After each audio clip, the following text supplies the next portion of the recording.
When you treat people or a person as a criminal for existing and you shame them for something outside of their control, when you treat someone as less than human, worse than an animal for something they have no control over, it can be anything.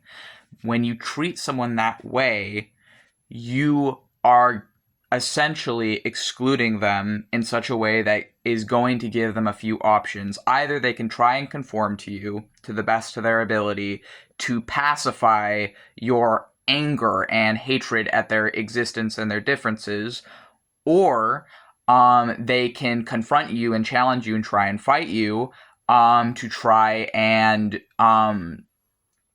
gain the privileges that you have that you are denying them, or they can become what you're asking for. They can show you what you want. If you're going to treat them as a villain anyways, if you're going to treat them as a criminal anyways, if you're going to exclude them anyways, they can just decide they don't care and decide, you know what, if I'm going to be treated like I'm so bad for something outside of my control, maybe I will behave in a bad way in the way that they don't want so that I can just have what I want and not care.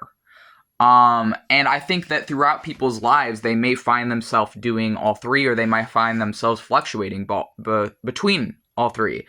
There might be some part of someone's life where they're trying to placate, where they're trying to be peaceable, where they're trying to appease the person or people that are oppressing them. There may be another time when they are confronting these people head on, when they are fighting with them, when they are showing their anger and their teeth at these people. And then there may be another time when they're like, I don't care. If I'm going to be a criminal either way, if I'm going to be criminalized for something outside of my control, if I'm going to be oppressed for something outside of my control, then I will just be a criminal. Then I will just be a villain. Then I will just be what they're asking for and be their villain, because at least then I have some sense of autonomy and freedom and hope in my own life. At least then I get to choose, And I think that this can apply to many, many, many different things. But this is what happens when you shame people for something that they have no control over. It doesn't matter whether you tell them that they do or don't. Statistics usually reveal the truth. Human biology usually reveals the truth. And freaking, if someone is telling you that this is how they are and you're telling them they can't be that way, it doesn't matter.